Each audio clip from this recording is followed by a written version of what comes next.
はい皆様こんにちは。中の人が長尺ポエム野郎でおなじみのずんだもんなのだ。今回はコナミから発売されたグラディウス2がテーマとなっております。書籍及びインターネットで調べた情報と中の人の経験とで進める。非常にお詳しい方、動画の間違いをこやつめでスルーできない方はブラウザバックを強く推奨する。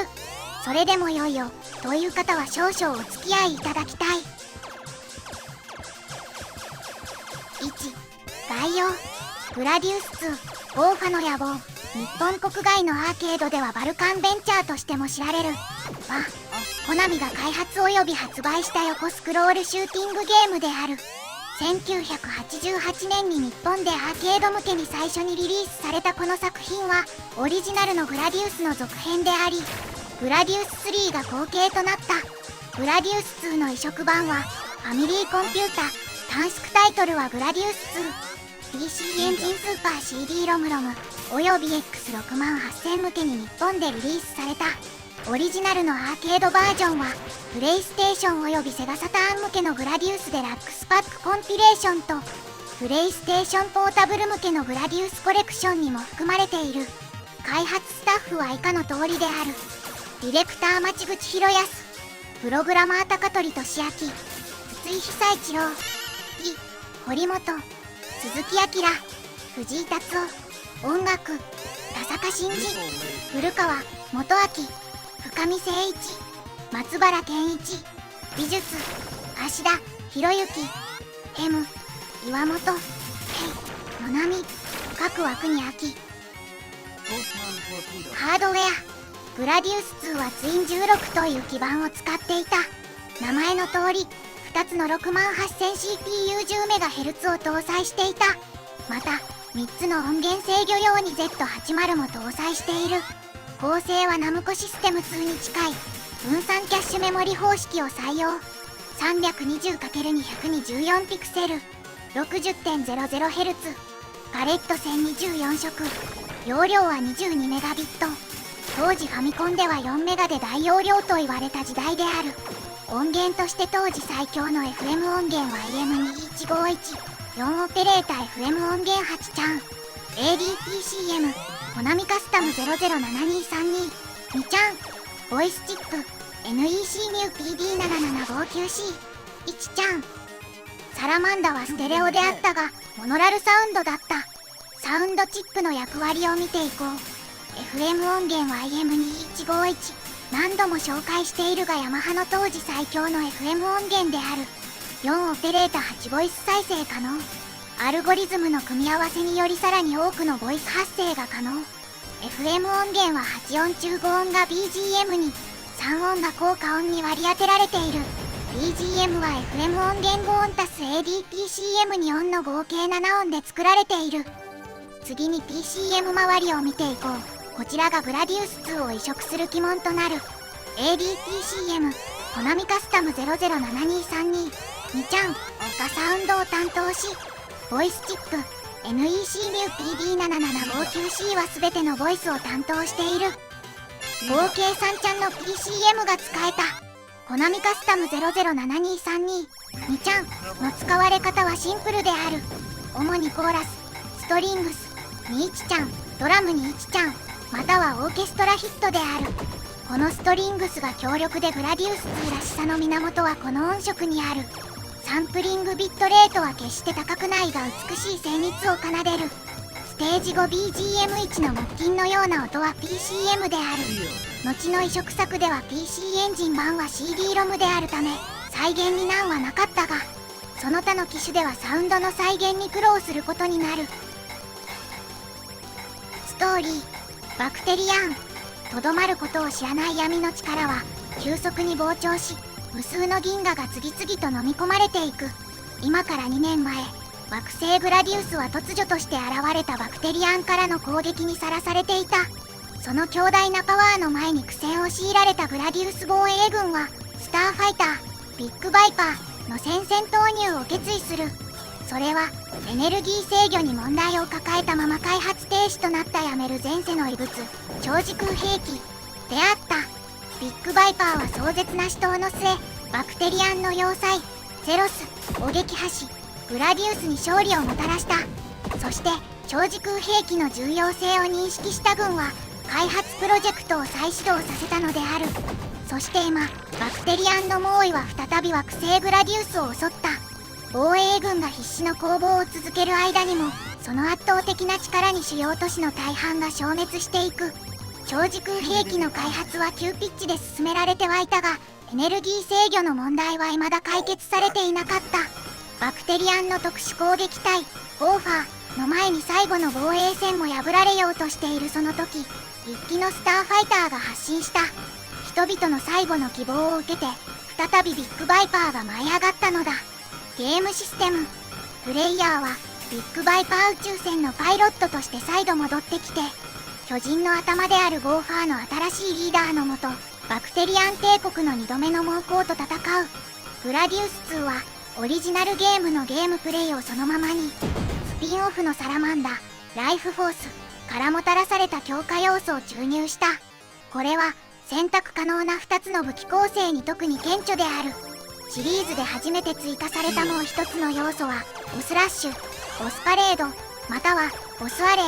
とも呼ばれるである。グラディウス2はグラディウスの選択バーを維持しているが、プレイヤーは4つの異なる武器構成と進行から選択できるようになった。全てのスキームにはスピードアップとマルチクル、オプションがあるが、ミサイル、ダブル、およびレーザー、武器が異なる。プレイヤーは最大で4つのマルチクルを持つことができる。さらにシールドとフォースフィールドの2種類のシールドも選択できる。シールドオプションは耐久性を高めるが、ビッグバイパーの前面のみ。一方フォースフィールドは時期全体を保護するが、3回のヒットに対してのみ。ファミコンバージョンでは4つのマルチクルの後に別のマルチクルを選択すると、4つのマルチクルが16秒間時期の周りを動き回る。フォースフィールドは時期全体を保護するために使用できる唯一のシールドで、5回のヒットに耐え4つの異なる武器構成と進行に含まれている。またダブルとレーザーは完全なパフォーマンスを発揮するために2回アクティブにする必要がある。AC 統括マネージャー広下浩二氏グラディウス2インタビュー。サラマンダが発売された後、グラディウスシリーズの3作目の企画が始まりました。みんなでチャンスを伺っていましたし、ファンの方から作ってほしいという要望があったのも大きなモチベーションでした。シューティングゲームはただ休みなく続編を作り続けると同じパターンに陥ってしまう恐れがあります。だからサラマンダの直後にグラディウス2を作り始めなかったのは、もう少し時間をかけてアイディアを練りたかったからです。その間もファンの方から続編を求める声が上がり続け、ようやく着手することができました。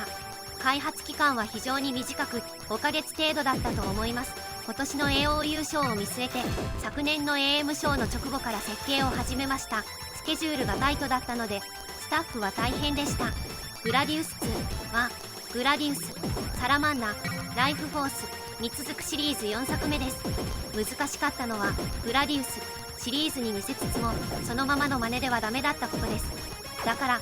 新しいアイデアをいろいろ試しながらもグラディウスらしさは残しつつ、シリーズファンには難しいけど上級者でも楽しめる作品にできたと思います。グラディウス2の開発チームにはゲームセンターでグラディウスをプレイして好きになってコナミに入社したメンバーがいます。彼らのシリーズに対する考え方を聞くと様々なアイデアが浮かびました。あるメンバーはグラディウスの本質、魅力はスマートでスタイリッシュなゲームだと発言しました。それはキャラクターシップや敵のデザインによるものだと思います。パワーアップシステムも特徴的な部分ですね。グラディウス2のスタッフは個人的にシューティングゲームが好きな人が多くて、みんなシューティングゲームを作りに来ているという意識がありました。最近は上手いプレイヤーも増えてきたので彼らにも難しいゲームにしてあげたい。だから開発側からプレイヤーにチャレンジを提供したいという意識は当然ありましたね。最初はパワーアップの選択肢は一つだけでした。それが最初のものでした。スピードアップ、地上ミサイル、ダブル、レーザー、オプション、シールド、それがオリジナルのグラディウスからの選択肢でしたが、後に選択肢を増やしました。様々なアイデアが提案され、プレイヤーが自由にパワーアップを選べるようにすることにしました。当時はプログラムで実際に実現できるかどうかに関係なく、たくさんのアイデアがありました。地上レーザーやホーミングミサイルなどです。最終的に現在の4つのパワーアップの選択肢に落ち着きました。スタッフの目標は各オプションをほぼ同じ威力にすることで、最終的に各オプションを試した後、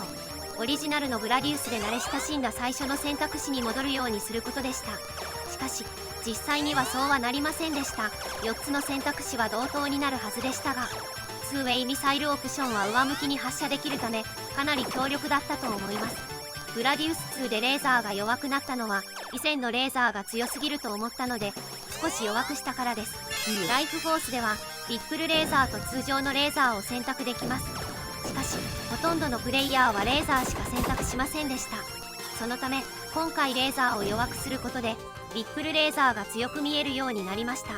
もう一つの強化点は、リップルレーザーが障害物に当たると少し小さくなりますが先に進みます。4つの武器選択にはそれぞれ特徴があり、ステージごとに他のものよりも有利なものがあると思います。プレイヤーが好きな武器を自由に選択し、独自の戦略を立てられるようにすることが目標でした。熟練のプレイヤーは強力な武器選択の一つで最初のループをクリアした後、別の構成で自分自身にチャレンジすることができます。モアイステージは初期に作ったステージです。モアイはグラディウスシリーズの主役で、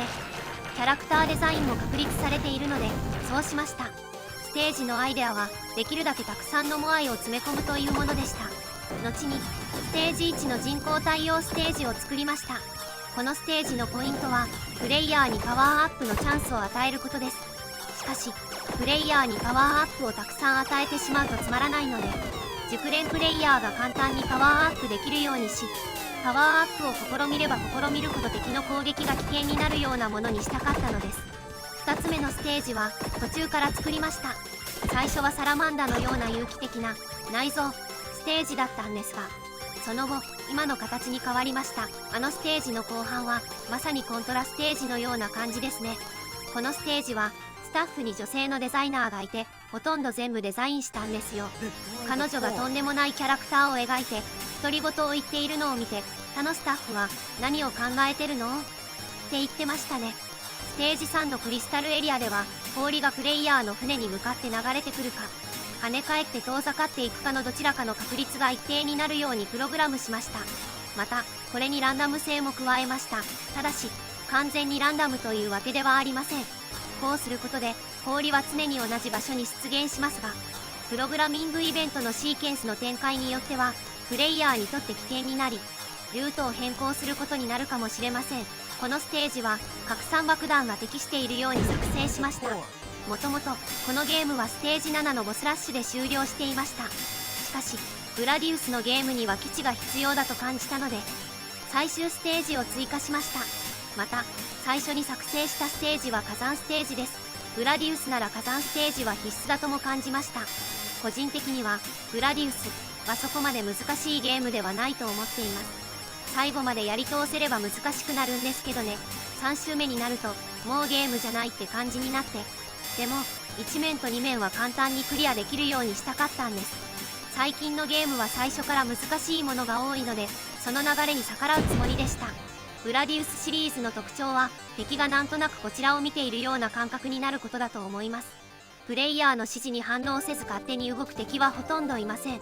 またプレイヤーがいつも同じルートをたどるのはつまらないと思ったので、弾のパターンなどにもある程度のランダム性を持たせました。その一番わかりやすい例がクリスタルステージだと思います。またチーム内ではグラディウスは戦略ゲームだとよく言われています。頭を使って考えれば先に進めます。ということは人それぞれに戦略があるということでもあります。グラディウス2チームもそうですが、ステージを進むルートは人それぞれ。ロケテストでも遊んでいる人を見ていて、ああこのルートもあるんだな、ああここは新しいルートができたな、などと感じました。ある場所で通用するルートやパターンが次の場所では通用しないというのが開発の狙いでした。最終ステージのクラブの手前のルートやカバードコアの安全地帯のルートが判明した時は驚きました。その様子を動画で見たスタッフもみんな驚いていました。ゲームで大切なのは時間の感覚を忘れられることです。強いゲームほど時間の感覚を忘れることができ、1クレジットごとに非常に長い時間プレイしているように感じられます。短いプレイ時間が収入に最も適しているからこういうのではなく、短時間しかプレイしない人でも長時間プレイした人でも満足度が同じになるようなゲームを作りたいです。もちろんこれでグラディウスシリーズが終わるわけではなく、これからも時間を忘れて楽しめる濃密なゲームを作り続けていきたいと思っています。そしてファンの皆さんの願いを叶えられるようなゲームを作り続けていきたいと思っています。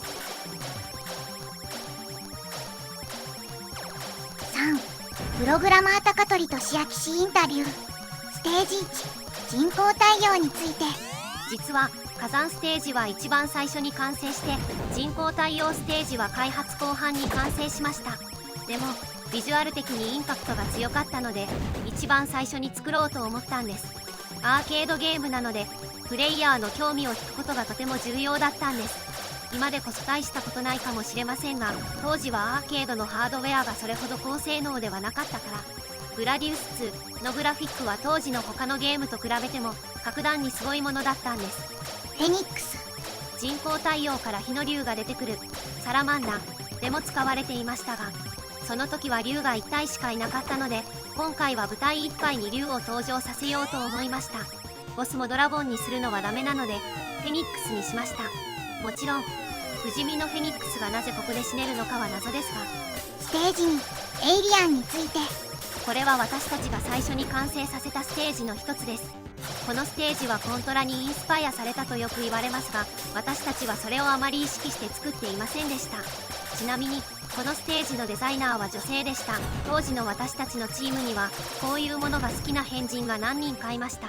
ビッグアイについて。グラディウスのステージにストーンヘンジでは船を使って壁を突き破る部分があります。その発想を逆にして弾を撃って背後に壁を作って、だんだんと行動範囲を狭めていくボスを作ったら面白いと思いました。ステージ3クリスタルについて。このステージは開発途中の頃に作ったと思います。ゲーム性としては避けることに重点を置いたステージです。砕くクリスタルの破片の動きがトリッキーで読みにくく、レーザーでも破壊しづらい。ボスのクリスタルコアに関しては最初からやらないと何も得られないという非常にリスキーな安全地帯を作ろうと考えていました。さあ入ってこいという誘い文句のようなものになっています。グラディウス2には安全地帯がたくさんありますが、そのほとんどは意図的に設置したものです。ステージ4火山について。2回目のループからこのステージの地形が変わります。これまでは後半のループでは敵のアルゴリズムを変更するだけでしたが、今回は地形自体を変更する実験をしてみようと思いました。デスマーク2について。このボスはもともとサラマンダに登場していたものです。実はオリジナルボスを作る時間があまりなかったので、このボスを追加したという話です。ただ第2形態の巨大レーザーは新しいですね。アーケードゲームであんなに大きなレーザーは見たことがなかったです。ステージ5モアイの復讐について。このステージは開発当初から追加が決まってました。ステージ名はモアイの復讐なんですが、ステージの途中でモアイが赤くなるのが怒ってるって演出なんです。本当に怒ってるんですよ。飛び跳ねるモアイはめっちゃ怒ってるんですよ。当時はモアイといえばグラディウスシリーズというイメージが定着していたので、ファンの期待を裏切らないように気を配って作りましたね。ステージ6高速迷路について。このステージはサラマンダの高速脱出シーンからヒントを得たと思われがちですが、実は違います。グラディウスの原点であるスクランブルからヒントを得たんです。ちなみにフォースフィールドを使って壁を通り抜けるというテクニックはプレイヤーが使うだろうと予想していたものです。ビッグコアマーク2について。バクテリア分ってビッグコアシップを破壊されまくってるじゃないですか。だからこのボスはそれに対するパワーアップした答えになるはずでした。こちらも最初から安全地帯を設計したボスです。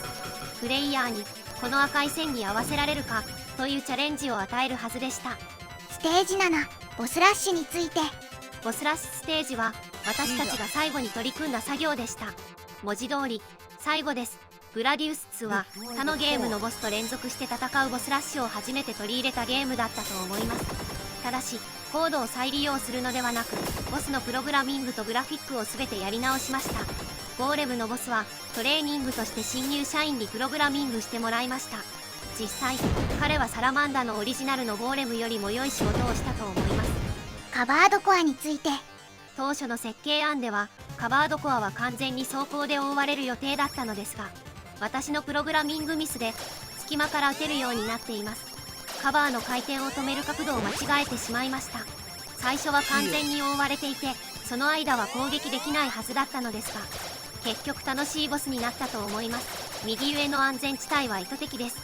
安全地帯の設計思想は2つあり、1つは危険から救ってくれるものであること、2つ目は隠しキャラのように探すのが楽しいものであり、それを楽しんでいるプレイヤーもいるというものでした。また大道芸人のようにプレイしているのを見ている人がああというような技でもあります。ステージ8オーファ館内について、当然グラディウスの最終ステージに倣ってここでも最終基地ステージを作りたいと考えました。個人的には入り口のハッチを破壊して基地に侵入する演出がかっこいいと思います。本当はハッチにもっと内部パーツがあって撃つと崩れていくような演出にしたかったのですが、時間が足りませんでした。サラマンダの最終ステージのようにシートが壁から剥がれて飛んでくる部分はスピードアップがないとギリギリ避けられるようなデザインにしました。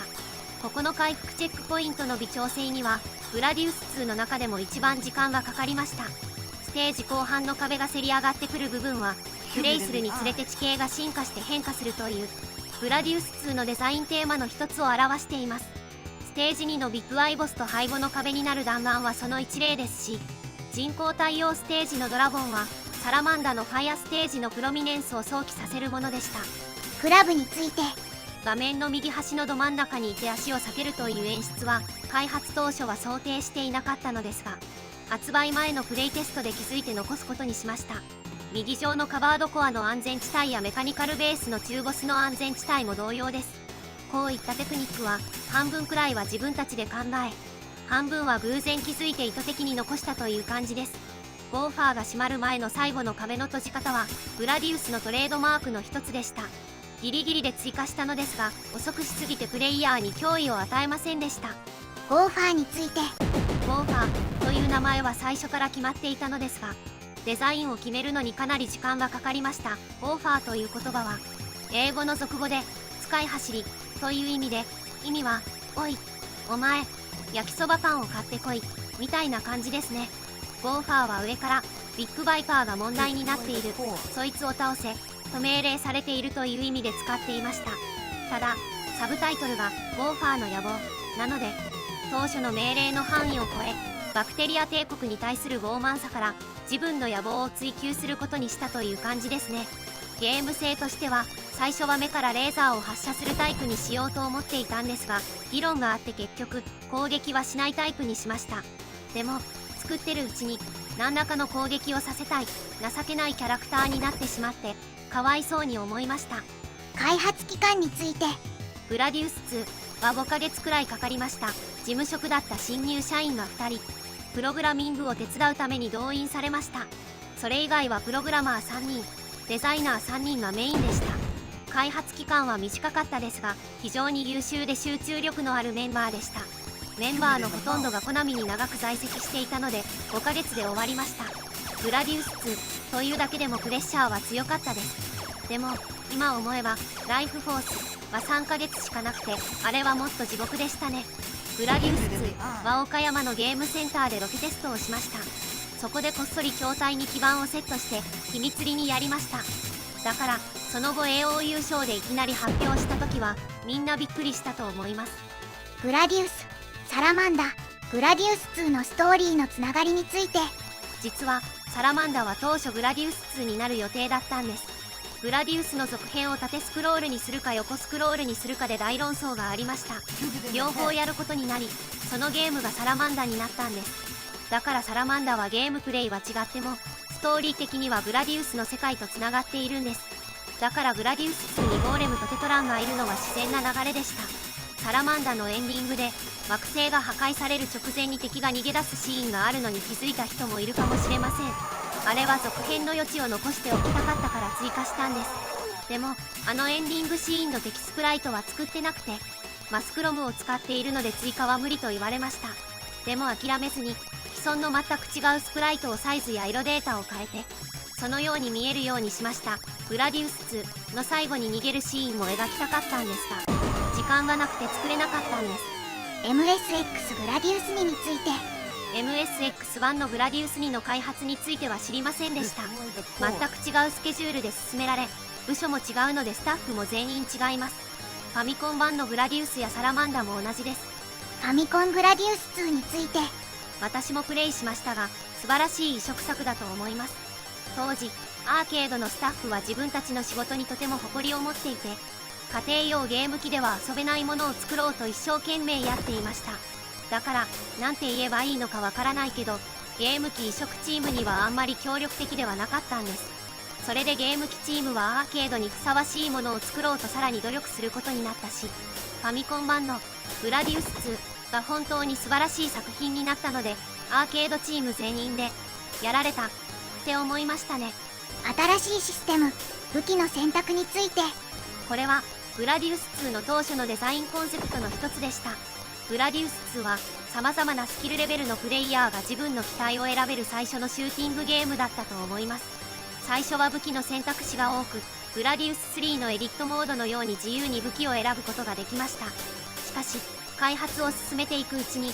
使える武器と使えない武器があることに気づきました。適切なバランスを保つために4つの異なるセットアップを作成することにしました。全体的なバランスを取るのに長い時間がかかり、武器を頻繁に入れ替えました。最終的にはいくつかのセットアップは他のセットアップよりも弱いことが判明しましたが、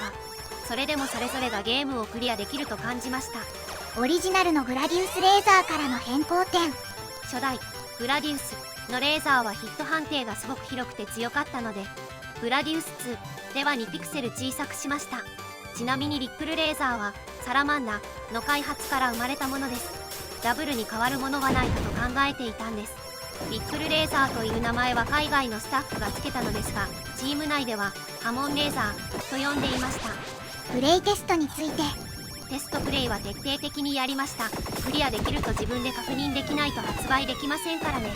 もちろんスタッフ全員がクリアできるというわけではありませんが、腕利きのプレイヤーを招いて集中的にテストプレイしました。チームメイトもいればそうでない人もいましたが、こちら外としていなかった安全な場所があったり、フォースフィールドを装備していると壁をすり抜けられる場所があったりと、本当にいろいろな発見がありました。テストプレイでは腕利きでも3周までと制限していましたが、1000万以上出るプレイヤーもいるだろうと予想していました。本当にすごいプレイヤーがいて、いつも驚かされます。オプションハンターについて。実はオプションハンターを追加したのは締め切りの1週間前なんです。テストプレイやロケテストでも出てこなかったんですよ。前から考えていたけど時間が足りなかったわけではなく、最後の最後でオプションハンターのアイデアが浮かんだんです。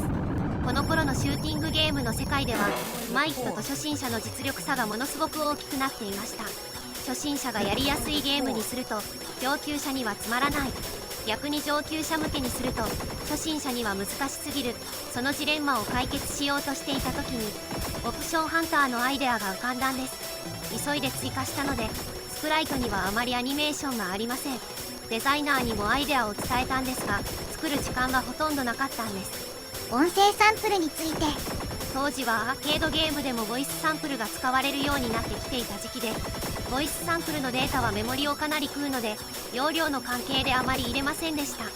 もっとセリフを入れたかったんですけどね。ちなみに開発中にプレイしていた時は、イントルーダーが死ぬたびにみんなで「ブモン」って叫んでましたね。敵の名前について。名前はみんなで決めました。でも開発中ではなく後から決めました。開発中はみんなで好きなように敵の名前を呼んでいました。コンセプトイラストから作るわけでもなく、ドット絵から作っていきました。だから雑誌などの宣伝用の絵を描くときは、開発が終わってからイラストを描いて名前を考えたりしましたね。タイミングを遅らせた自爆弾について。ループが進むにつれて自爆弾のタイミングが遅くなるのは、上級者向けにゲームを難しくするためです。当時、初代グラディウスの後半のループをクリアできるプレイヤーが多かったので、今回は彼らにも本当に挑戦してもらいたいと考えました。作曲家たちとの仕事について。各段階で私たちのコンセプトやアイデアに基づいて作曲家に曲をリクエストします。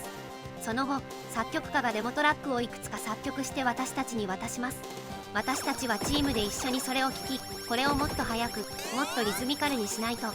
これは全くうまくいかないなどといった総合的なフィードバックを作曲家に伝えます。なのでデモ曲もたくさん取りましたし、ゲームに採用されなかった曲もたくさんあります。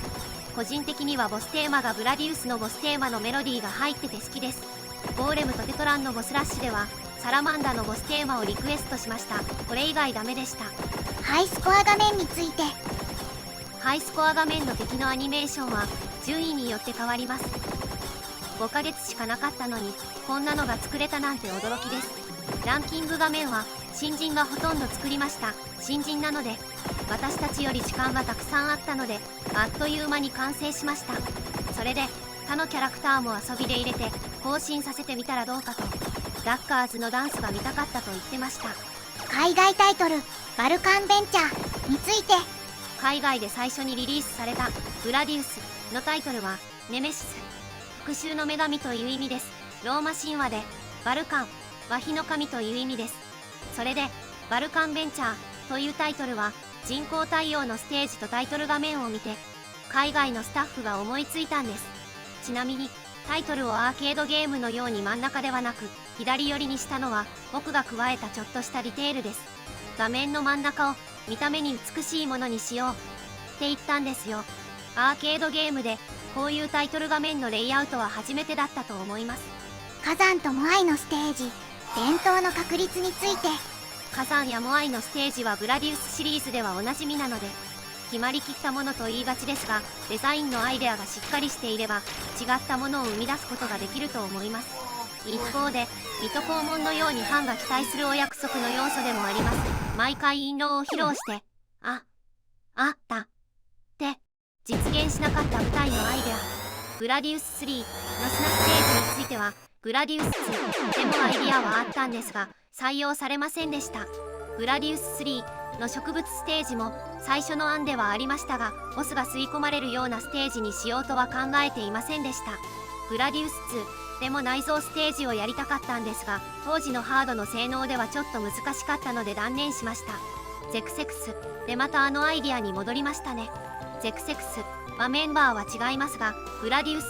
2のスタッフはほぼ全員参加しています。グラディウスの原点はスクランブルですか？そうですね。横スクロールシューティングゲームの原点だと思います。いろんな意味で多くのゲームに影響を与えました。グラディウス自体もスクランブル2というプロジェクトとして開発されました。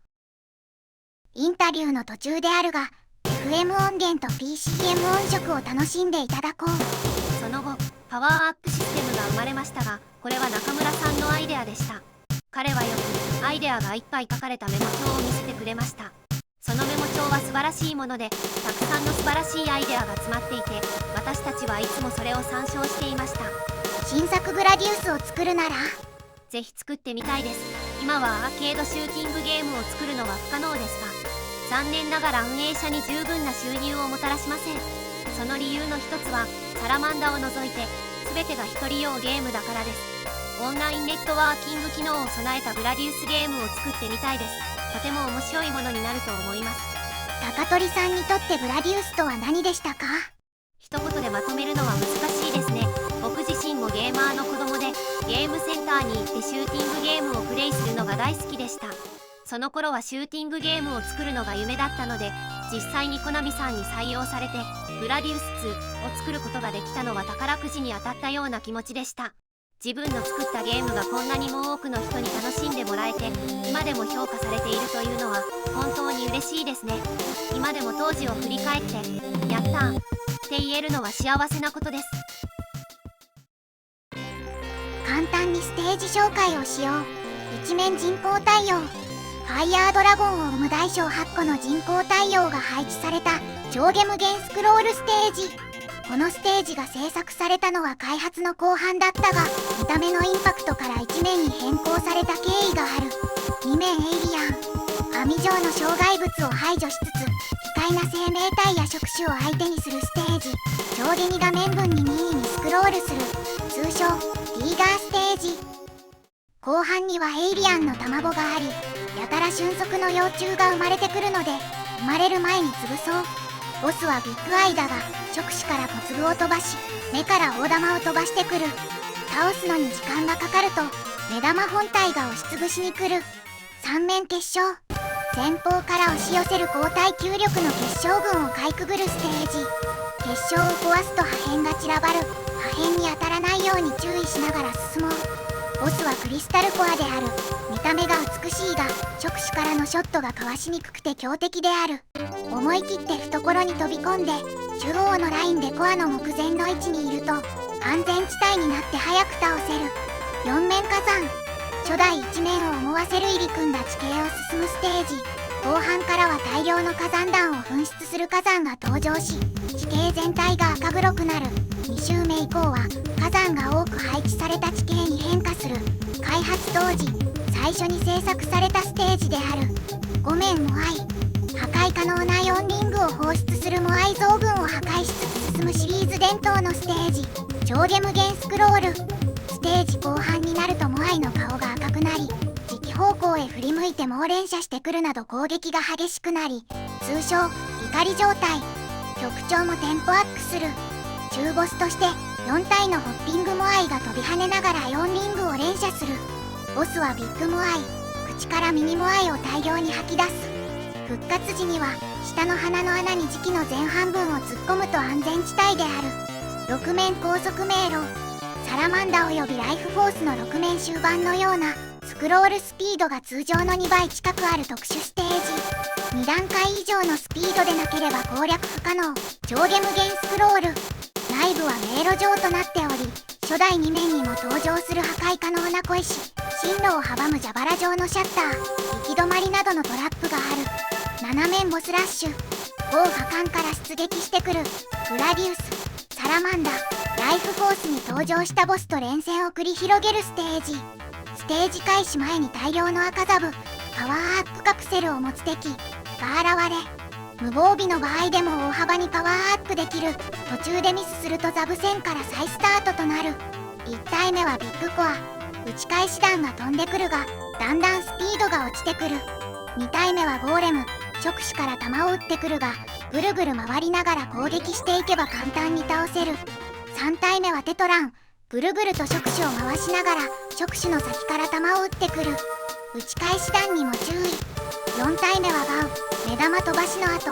レーザー乱射モードになる。大きい空間へと避けながら戦おう。5体目はイントルーダ。初めは1匹の長い竜だが、攻撃すると3体に分裂する。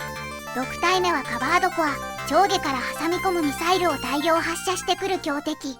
中央後ろで左右に避けながら攻撃しよう。やや入りづらいが、ボスの右上、磁気が若干接触するぐらいに行くと安全地帯になる。8面号破壊内。敵の本拠地である最終ステージ。巨大なハッチを破壊して敵艦内へ侵入する。狭い空間で敵の攻撃を避ける前半戦と、プレイヤーの生き死を阻む中間要塞との中ボス戦。上下からせり出す地形やトリッキーな動きで磁気を翻弄する破壊不可能な敵を避ける後半戦に分かれる。ステージの奥に真のボスであるゴーファーが潜んでいる。5. グラディウス2開発費は、進行対応ステージのマップデータは開発途中で消失。仕方なくソフトでつなぎ合わせて使っている。進行対応から出てくる炎のドラゴンの尻尾の先には当たり判定がない。火山ステージは最初グラディウスそっくりの背景が出ていたが、あまりにもグラディウス、開発者でも見分けられないので、色や形が変更になった。火山ステージは開発最後に作られた。時間がなく、ボスキャラクタの制作が間に合わずに、仕方なくサラマンダのボスキャラを使った。リベンジ・オブ・モアイステージは一番初めに作られた。最初横向きのビッグモアイは上下とも口が手前にあったが、視覚をなくすため、上のモアイは反対向きになった。ロケテストでは口モアイは無敵で破壊不可能であったが、ロケ地の某ゲームセンターのマニアに、そのあまりの難しさに、汚いと言われたため、壊せるようにした。高速ステージの巨大な玉は、あの動きから考えると縦に回転するのが普通であるが、実は一時縦に回転していた。しかし横回転のキャラクターの方がかっこよかったので、結局横回転を採用した。RGO、リストはその滑稽さからボツにするつもりであったが、ネーム入れのでも、こちらではダッカーショー劇場と呼んでいる出玉乗りに使われたためそのまま残った。最も変更になったのは普通の砲台でキャラクタだけで5回変更になった。意外と気づかれていないが、ネーム入れの時年齢を変えるとその年に合わせて顔のキャラが変わっている。よぼよぼじいさんの顔は一見の価値あり。某派館内の要塞の砲台の死角はキャラクタが方向があまりないためあの角度以上打てない。某派の四角い当たり判定はキャラクタ担当のケイ君が当たりデータをくれなかったためとうとう四角形のままになってしまった。開発途中あらゆる場所に登場し砲台やホッピングモアイを乗せて走り回ってくれたタンクという敵はセッティング漏れでとうとうどこにも登場しなかった。キャラクタソフトも入っているので何かの表紙に登場したらあなたはラッキー。もともとはサラマンダが2になるはずだったというのは今や有名な話だろう。担当プログラマの一人レイ氏は当時をこう振り返る。ロケテストでコインボックスが溢れたんです。あまりにインカムが良かったため商品としては筐体売りすることになりタイトルもサラマンダに変更となりました。でも正当な続編を諦めきれなかった僕たち第8研究室はその後純粋に横スクロールのみの2を企画したんです。執念から生まれた2はある意味で初代以上にシューティングファンたちを熱狂させる素晴らしい出来栄えとなった。アイデア、演出、手応え、その全てが期待値を大きく上回っていた。だが開発期間はわずか5ヶ月しかなく、しかも開発開始当初初代のゲーム性を継承するということ以外は漠然としか決まっていなかったというから驚きだ。正式な企画書のようなものはありませんでしたがアイデアを書き綴ったネタ帳のような企画草案は多数ありまとまりのないネタを組み合わせながら試行錯誤を行っていました。例えばオプションハンターなどは開発アップ直前に夢で思いついて即デザイナとサウンドに無理を言って急遽効果音とグラフィックスを追加してもらいコーディングもせずにそのままにイモニックでプログラミングしてマスクロム提出時に滑り込みで実装しました。現代の高度にシステム化されたゲーム制作現場ではありえない柔軟さ。そこに前作を超えなければという大きなプレッシャーが組み合わさることであの類まれなる完成度に到達できたわけである。2はビジュアル&サウンド面のインパクトにも目を見張るものがあった。映像的なイメージは開発初期段階から固まっていたというがサウンドに関しては担当者の思考に委ねられるところが大きかった。そのため初代やサラマンダと比べて一層ビート感を押し出した。アクセントの強いオーケストラヒットを多用する曲が増えた。またサウンドドライバーの性能が向上したためビブラートを積極使用するなど演奏表現にも磨きがかかった。ある程度ステージのイメージが出来上がってきた段階で開発チームがこんな感じの曲をという注文をサウンドチームに出しそれに合いそうな候補曲が複数作られる。当時は企画会議にサウンドスタッフが参加することはほとんどなかったため全然イメージと違う楽曲が上がってきてボツにすることも多かったものですが2に関してはグラディウスの続編という非常にイメージしやすいテーマがありましたのでNG は少なかったと思います。ただ開発段階ではステージが意外な方向へ発展していったり全く違うものに差し替わったりすることなども頻繁にあってそうなるとサウンド担当が自らボツにすることも珍しくありませんでした。一旦ボツにした曲型のステージや別のゲームで復活することもありましたね。当時としてはまだ珍しかった豊富なサンプリング音声の使用も印象深い。当時の海外事業部経由で米国スタッフに翻訳を依頼しました。まだ音声 IC の精度が低くフレーズの頭や終わりが単語によって聞き取りづらくなるためにネイティブの声優さんにとっては違和感のある発音を説明しながらお願いしていた記憶があります。まだゲームのボイス収録というのが認知されていない時代だったしこちらも経験はなかったので収録も試行錯誤の連続でした。効果音サウンドドライバー担当 B 氏サラマンダの世界観まで取り入れていることも2の特色だがサラマンダボスラッシュの中でイントルーダーにだけは新たなボス BGM が与えられた。これは同じボス BGM が連続でかかるので飽きさせないためとイントルーダーの意外な動きや断末魔のインパクトを出すためだったそうだ。5. 異色物語。まずおさらいであるがアーケード稼働が1988年3月24日である。その9ヶ月後ファミコン版の発売となる。ファミコン版グラディウス2。比較するまでもないが、アーケードはメモリ 22MB、CPU に68002つとサウンド用に Z80 搭載とバテモノスペックの基盤である。初代グラディウスの移植もよくできていたが、ファミコンらしいアレンジ移植であった。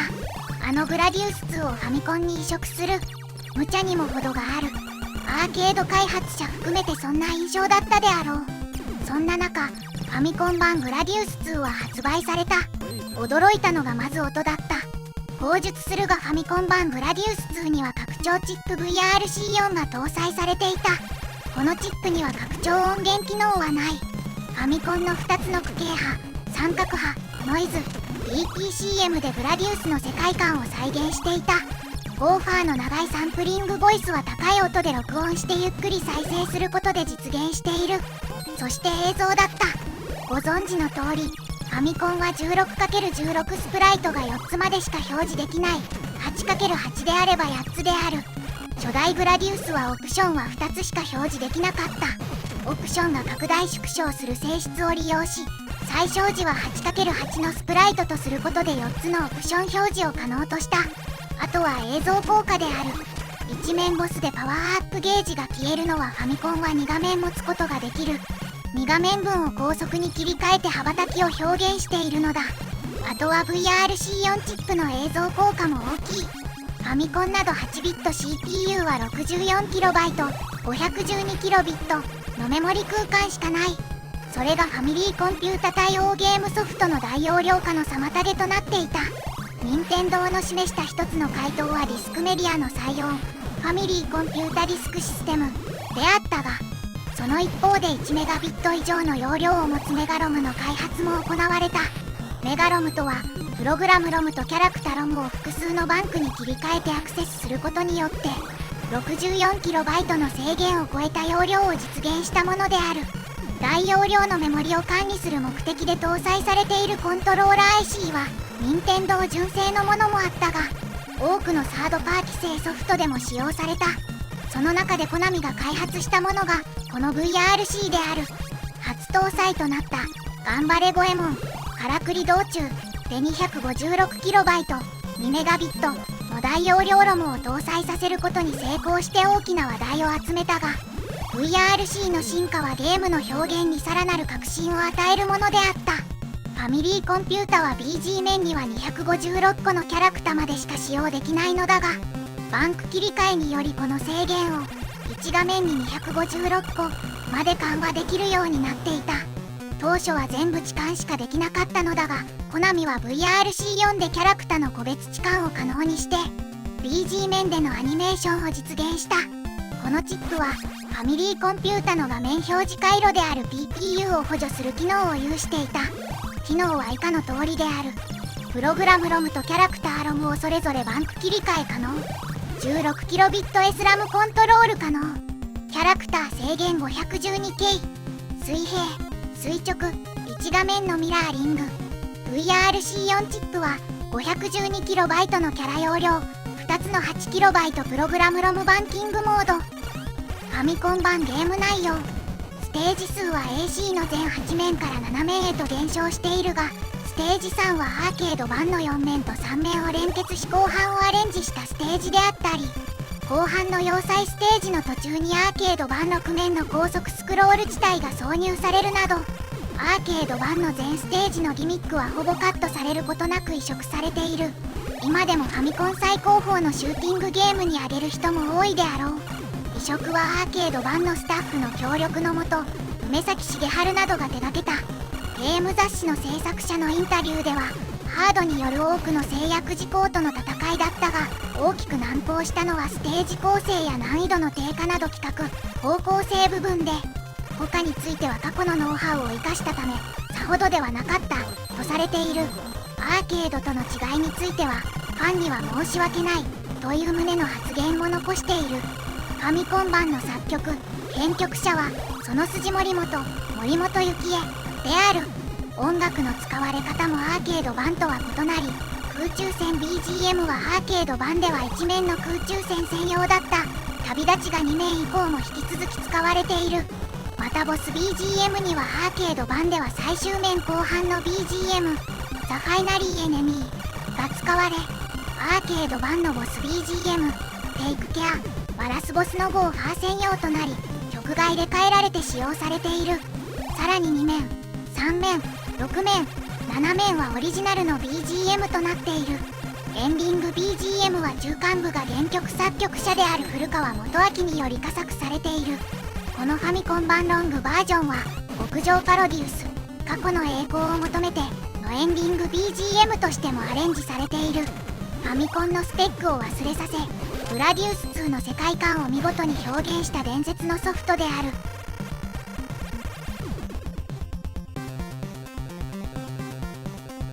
ここでファミコン版グラディウスのスタッフを紹介しよう。プログラマー梅崎茂春、キ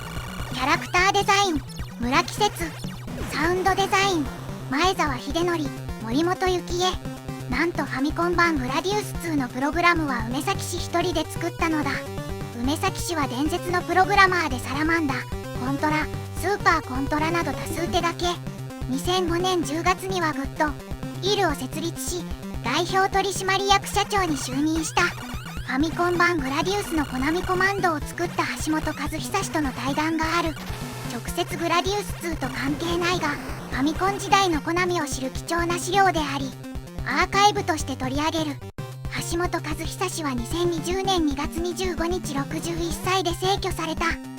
橋本氏は四国メタン、梅崎氏は春日部紬でお送りする。僕ね、コナミがゲームを作ってる会社だって知らなかったんですよ。笑い。だいたい1983年とか1984年頃でしたかね。ゲームの会社だって言い出したのは。僕がコナミに入った時は新卒が30人くらいいて、当時は業務用の基盤を作ってましたね。ピカデリーサーカスなんていう10円で遊ぶルーレットスロットのゲームを出したりしながら、そろそろビデオゲームではスクランブルが大ヒットして、スーパーコブラとかサーカスチャーリーなんてのが出てきてて、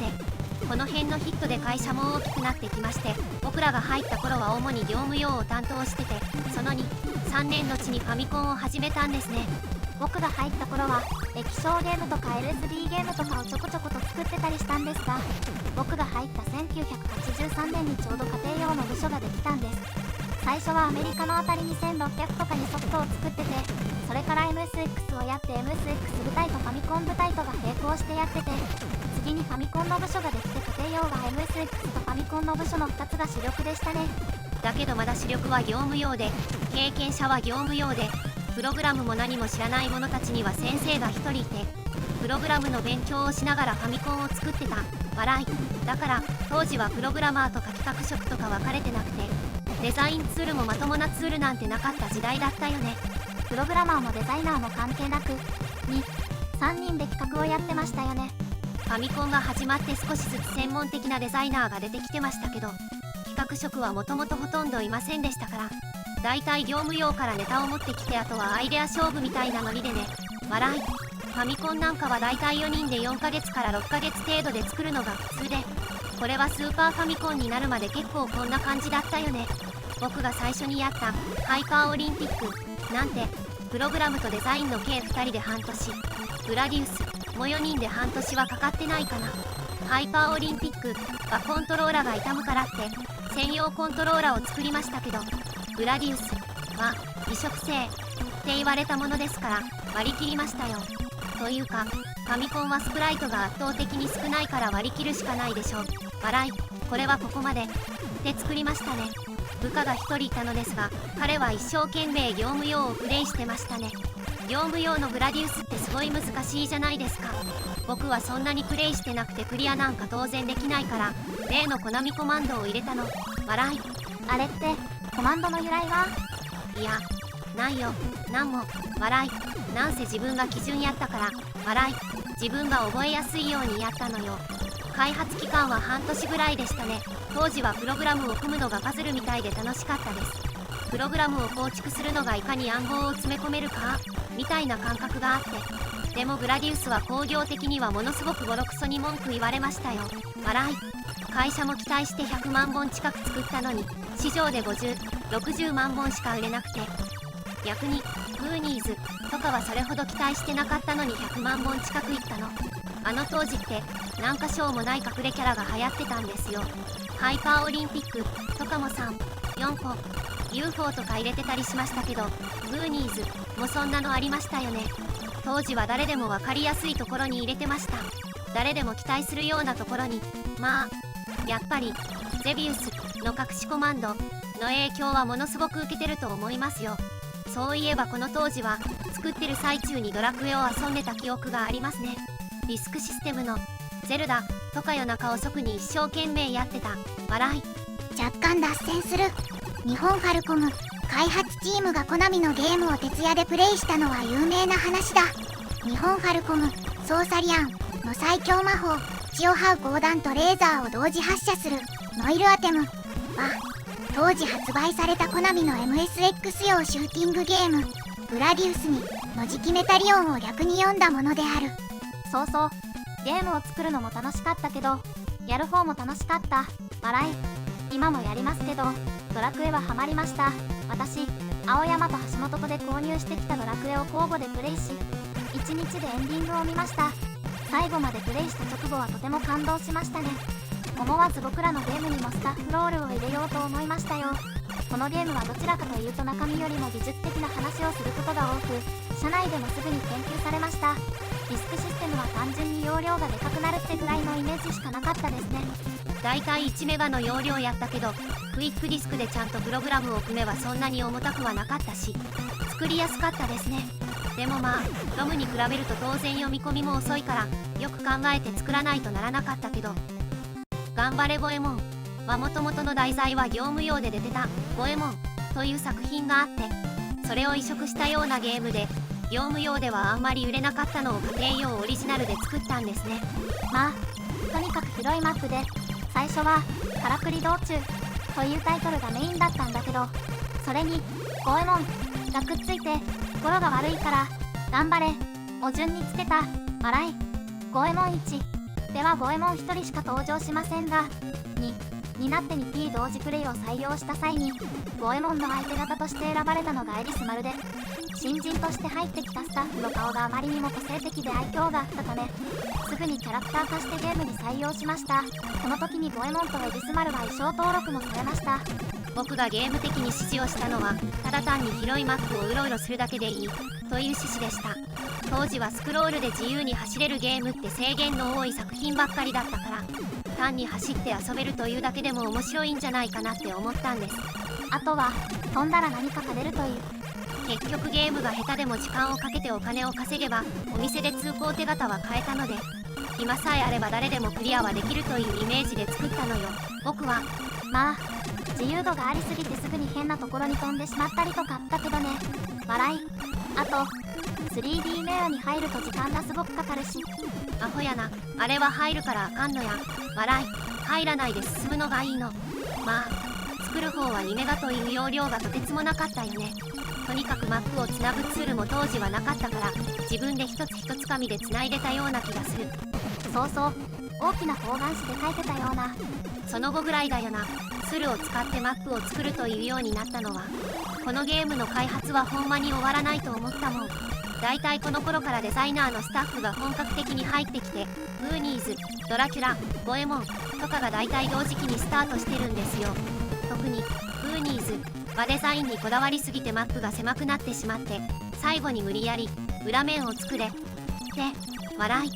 仕方ないので色を変えて裏に行けるようにしたと思います。短いからできるやろうって強引に作った。でもこの頃からツールの何を使わないといけないとか何をしないとしんどいことになるかとかようやくわかるようになってきたで、この辺はねやっぱりコナミが業務用をやっていたことがすごく大きく影響してて、さすがに当時は大きなマップを作るようなツールとかはなかったんですけど、ドット打ちのツールというのは業務用の方から結構回ってきてたんですよ。だから当時業務用メーカーの方が良い絵を出していたというのはそういうところがあるかもしれないですね。サウンドも業務用で歴史がありましたからね。ファミコンをやっていた頃はすでに業務用の部署には作曲の専門家がちゃんといたんですよ。あと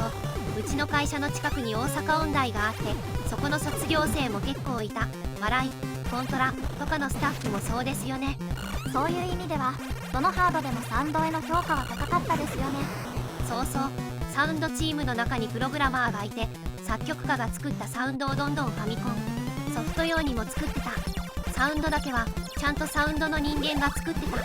ァミコン時代は自分自身の成長期でもありましたね。全くプログラムとかも知らなくて、プログラムをファミコンでやり始めて、こんなに面白いものだと分かり始めて仕事に一番力を注げてた時代かもしれません。僕もファミコン時代が一番面白かったと思います。今の時代プレイステーション2とかでゲームを作っている若い人たちに比べると、僕らはすごく幸せだったのかもしれないですよね。だって今なんか規模の大きなゲームになるとメニュー画面作るだけで1人、インターフェースだけで1人とかね。プログラムもやって企画もやってデザインも一部やってた時代なんてファミコン時代ぐらいなものですから、僕らは一つのゲームのほぼ全てに関われてたのに対して、今の人はかわいそうかもしれない。僕の場合はその後スーファミでグラディウスとか PC エンジンでパロディウスだ、そしてプレイステーション2に至るまでほとんどのハードの立ち上げに参加しましたけど、一番面白かったのはやっぱりファミコン時代だったと思います。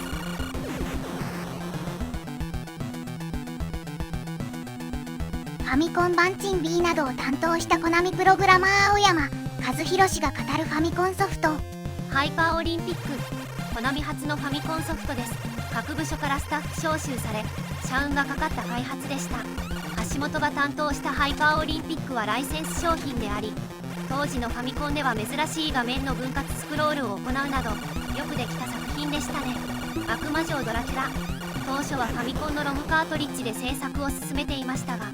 途中からディスクシステム対応になり、コナミのディスクシステム対応第1弾として発売されました。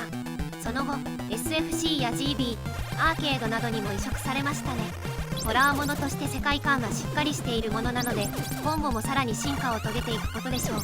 ゲーム内容も鞭を振って敵を倒したことで得られる爽快感はアクションの基本、そして悪者を倒しお姫様を助け出すというとても分かりやすい内容はゲーム企画の基本みたいな作品でしたね。グラディウス、スペースシューティングといえばグラディウスじゃないでしょうか。単なるシューティングではなく、頭の中で考えながら時期を動かす。たとえ1割込みでも操作を間違えるとダメだとか、何度も繰り返し学習することによってステージをクリアする楽しさがあったと思います。グラディウス2、グラ2といえば梅崎さん、彼の作る作品はいつも完成度が高く、このグラディウス2においてはプログラム1人、デザイナー1人、サウンド1人と端で見ていてもすごいと思いました。頑張れボエモンからフリドー2、初のメガロム作品ですね。当初は橋本とデザイナーの2人で着手していましたが、これじゃいかん、何時終わるかわからんということで、ファミコンのプログラムは初めてだった梅崎と、今も現役プログラマーの私、そしてデザイナーを含めて6人で制作しました。メガロムって素人さんにはわからないと思いますが、当時のマリオブラザーズの64個分に相当するメモリ容量です。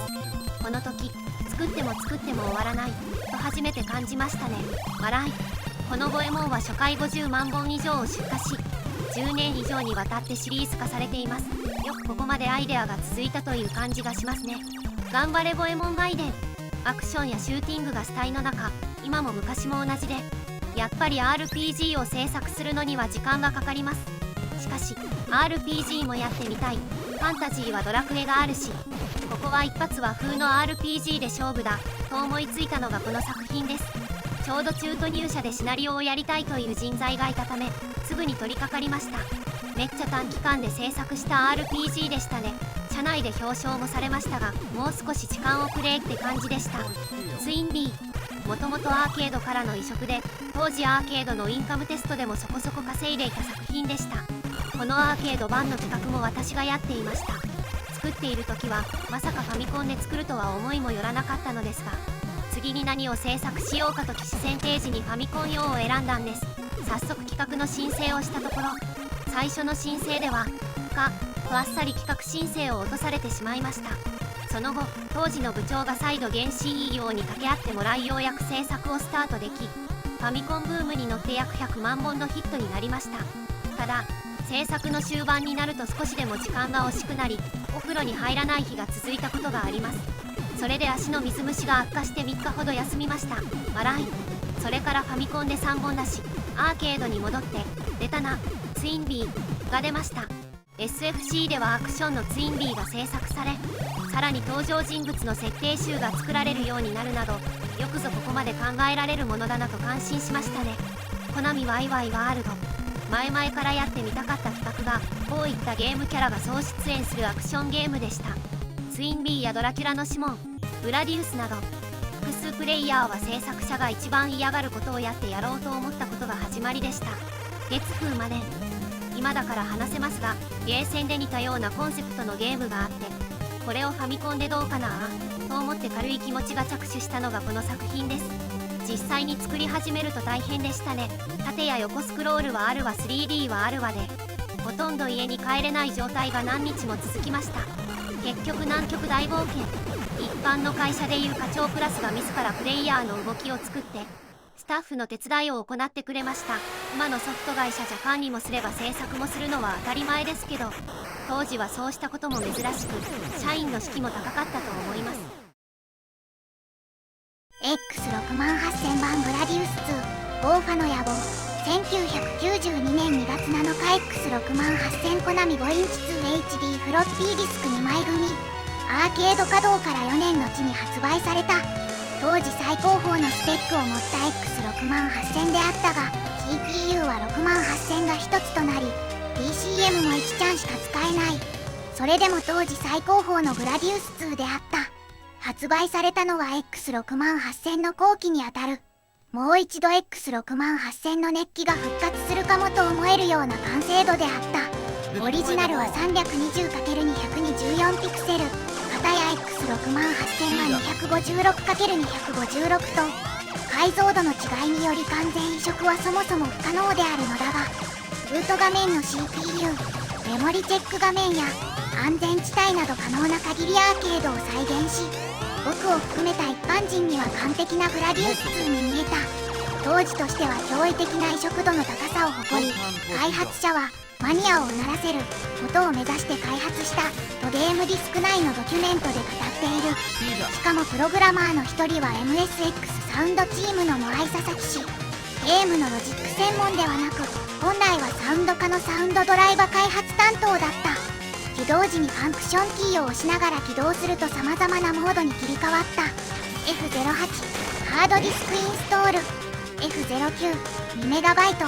ム対応、 F10 アーケードモード、 F04+F10 アーケードテストモード。フロッピー2枚での供給でハードディスクドライブインストールや 2MB 以上のメモリ搭載の機種で全データをメモリ上にロードすることに対応していた。これによりゲーム中は FD のロード時間から解放され、快適にプレイすることができた。本作はミディ対応であり、注目を浴びた。 YouTube に上がっている動画もミディ音源が多い。しかし内蔵音源もなかなかの出来である。グラディウス2の特徴でもあるコーラス削除は仕方がないが、 PCM1 ちゃんで可能な限りアーケード版を再現していた。当時は最高峰のグラディウス2だった。発売から4年経過したものの人気は衰えておらず、多くのゲーム少年から羨望の眼差しで見られたゲームだった。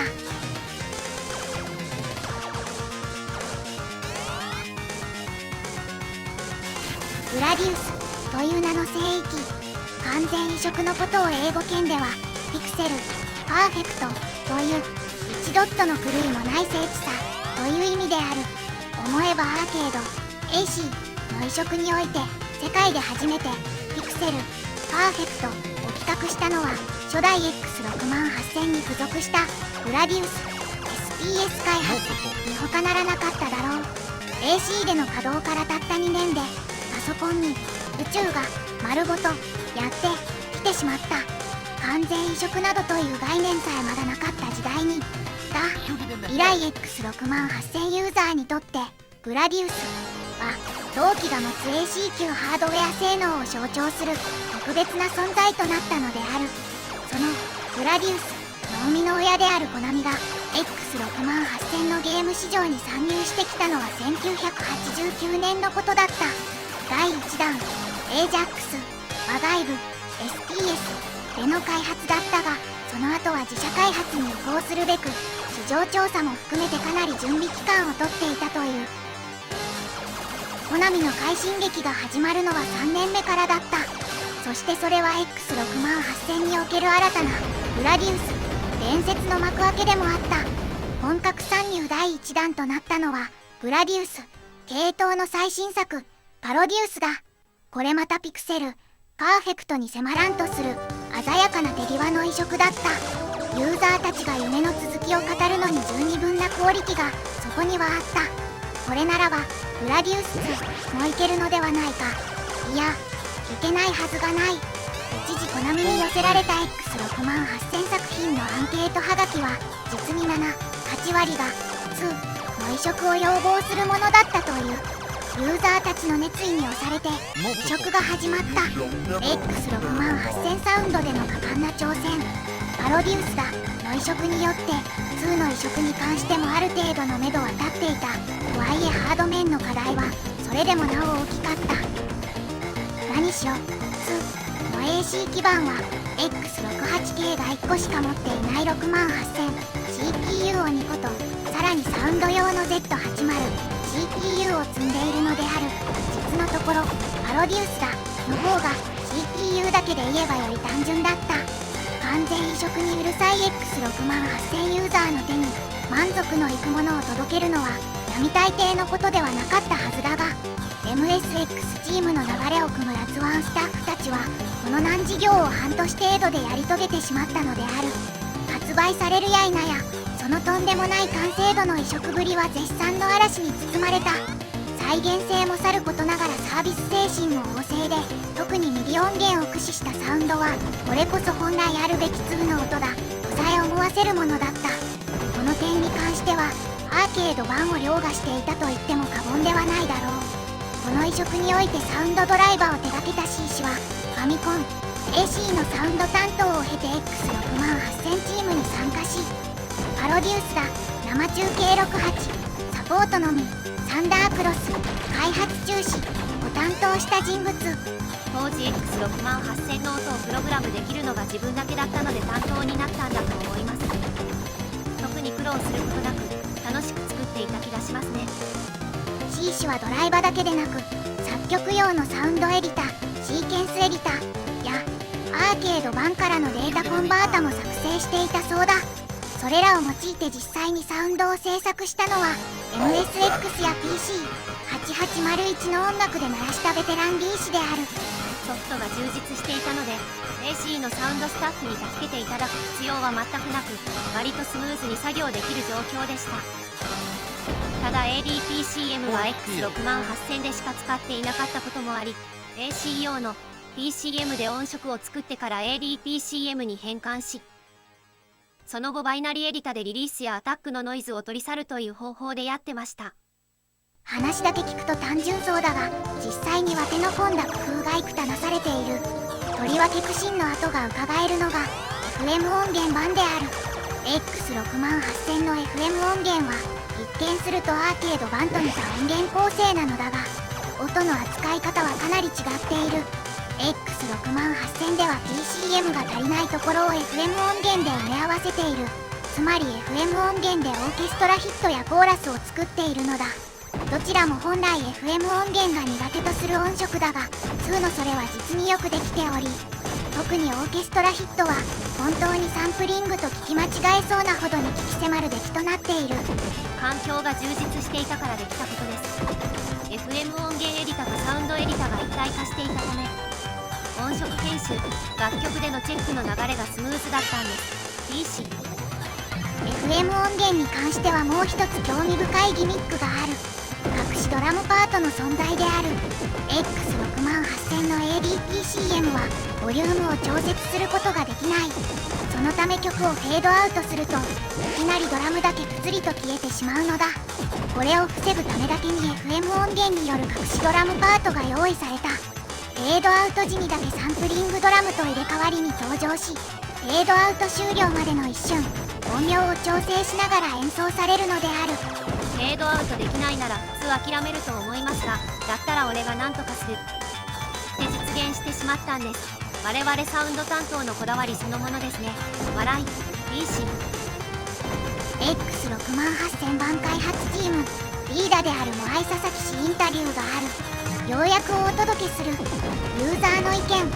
サウンド開発から X6 万8000の開発チームに移ったユーザーアンケートで常にトップを取っていた。ハードディスクや2メガラム対応もアンケートから取り入れたもの。移植の難易度。移植が技術的に非常に難しかった。先に発売された X6 万8000番パロデュースだがあった。それでグラディウス2のめどが立った。で X6 万8000番に関してはパロデュースだなしにグラディウス2は生まれなかった。開発コンセプト。とにかくマニアと呼ばれる皆さんをうならせるような作品を作ろう。大変多くの人に支持していただいたその期待に応えるような作品に仕上げようと。多彩なモードがついた理由。X6 万8000番グラディウス2の開発がスタートしてから納期までの期間を考えたら普通ここまでのスペックは入れない。ここまで入れればマニアの方がうなってくれるだろう。その分我々は眠る時間を削ることになった。グラディウス2っていうゲームは一人一人のプレイヤーがそれぞれの攻略法を持っていると思う。もしもそれができなかったらその人にとって X6 万8000万グラディウス2は NG となってしまう。だから可能な限り安全地帯とかも残すようにした。特に最終面のクラブのところの安全地帯は絶対に無理だと言われてたのだが、担当したプログラマーがこれを入れなければグラディウス2じゃないって気合を入れて実現してくれた。アーケード版の開発者は X6 万8000番には携わっていない。移植に直接は関わっていない。アーケードスタッフの残した資料をもとに移植を行うわけなのだが、その途中でどうしてもわからないことが出てくる。そうしたらアーケード版のその部分を作った人に直に聞きに行った。ところがだいぶ時間が経っているせいかアーケードのスタッフが忘れてしまっていることもあった。ディレクター的な立場の他にミュージックも担当された。今回プログラマーだった。プログラマーの仕事も今回が初めてだった。プレイした感覚を重視した移植。アーケード版は CPU に6万8000を2つ使っている。しかし多くの場面では割と余裕のある使い方をしている。だからプログラムの組み方を考えていけば6万8000が1つでもなんとかなる。ただし例えば人工太陽面やモアイ面、それにクラブが出てくるシーンでは2つの6万8000をフルに稼働していた。アーケード版と 100% 同じプログラムというのはまず不可能。そうしたシーンではプレイしていて同じ感覚になるよう工夫して作った。解像度の違い。そこが一番悩んだところだった。アーケード版のドット数が 320×224、 X6 万8000版は 256×256。 したがって X6 万8000版は左右が画面からはみ出してしまう。基本的にゲーム性を損なわない方向で考えた。ゲーム中プレイヤーの人たちの目線は画面の右端、つまりスクロールの前方から敵が出現するポイントを見ていると思った。だから画面の左端を少し削ってでも右端からの敵の発生ポイントを合わせてある。スクロールが停止する場面、ボスキャラとの対決の時などはプレイした感じが最も近いように画面の位置を決定している。 PC エンジン版グラディウス2オーファの野望。アーケード稼働から4年半も PC エンジンに移植された。8ビットの PC エンジンにグラディウス2を移植する。背景も1面しか表示できない。8ビット最強と言われたが、さすがに移植は無理があると思われた。しかし発売されたゲームは衝撃的だった。アーケードそっくりだったのである。最大の鬼門、多重するスクロール。2面と高速スクロール面。背景パターンをフレーム単位で入れ替えることで上下左右の多重スクロールを再現した。背景パターン切り替えの多重スクロールは 8×8 セル単位の四角い単位であれば多くのゲームで採用されていた。それを複雑なパターンの背景、斜めのオブジェクトで実現していた。そのために多少背景が簡略化されていたが気にならなかった。基本はアーケード版に準じた移植だが、人工太陽から現れる竜の場所など敵のアルゴリズムはアーケードと多少の違いがある。オリジナルステージとして遺跡ステージを追加して全9ステージ構成となった。また新規制作によるオープニングデモやエンディングが各難易度に合わせて用意されていたりと細かいチューニングもされている。BGM はアーケード版を録音したものを3次元音響処理技術で加工され収録したものが使用され、アーケード版よりも高品質なものを実現した各トラックの収録時間はゲーム中にループしないよう長めに収録されている。一般の CD プレイヤーでもサウンドトラックは通常の CD 再生でも BGM を再生可能なのでサントラとしても利用できた。 SE 関連は内蔵音源での制作になり、ボイス関係もアーケード版のものではなく新規に録音されたものが使用され、追加された遺跡ステージやエンディングなどでは新規ボイスも使用された。亀忍者が移植されたメガドラユーザーは地団打を踏んだものである。目が湧くばメガドライブで動くグラディウス2が見たかった。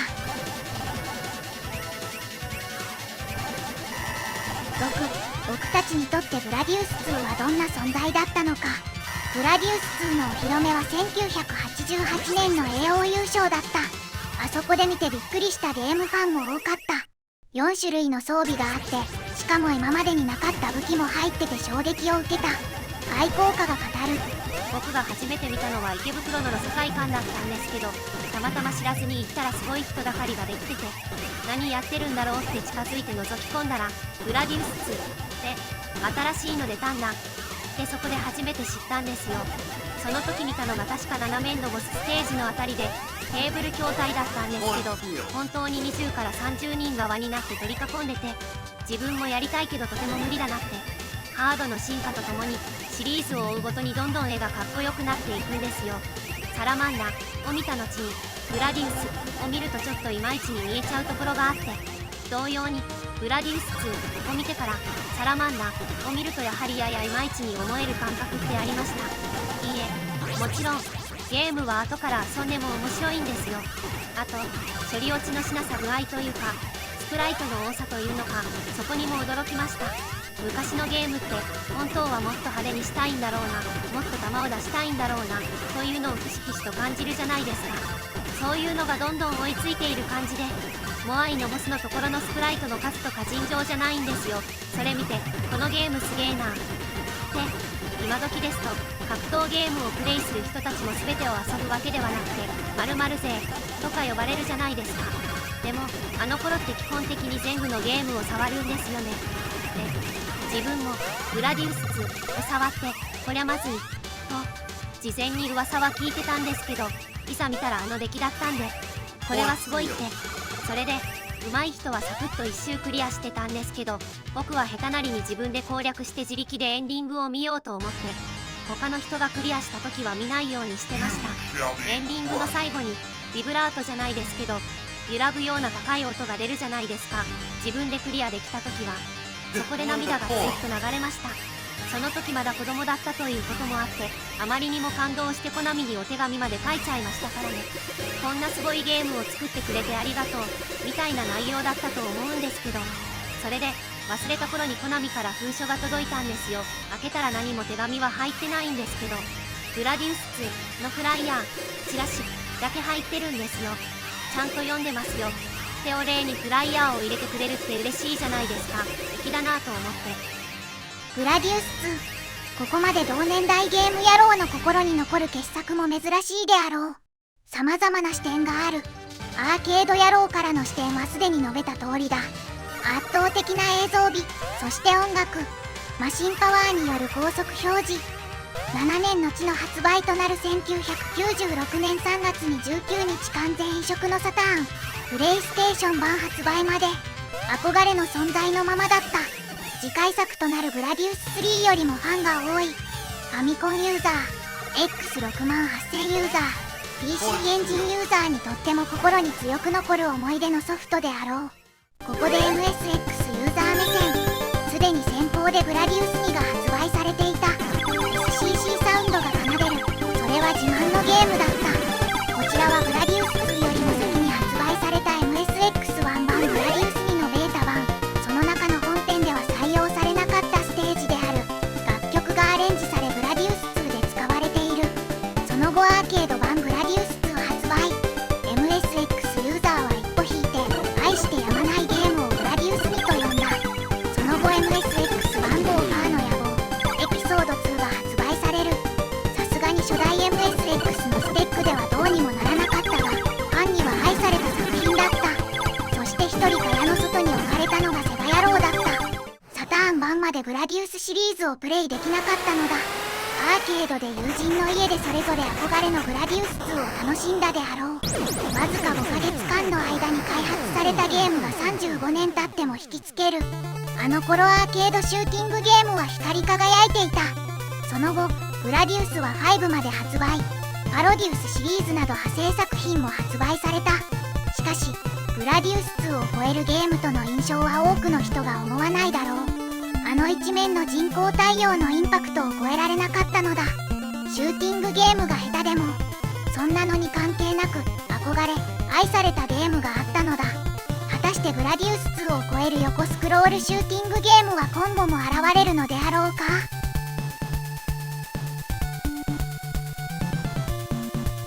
ここで CM です。コナミよりアーケードクラシックスアニバーサリーコレクションが絶賛発売中です。Windows でもグラディウス2がプレイ可能です。悪魔城ドラキュラ、エージャックス、グラディウス、グラディウス2、ゴーファの野望、サラマンダ、サンダークロス、スクランブル、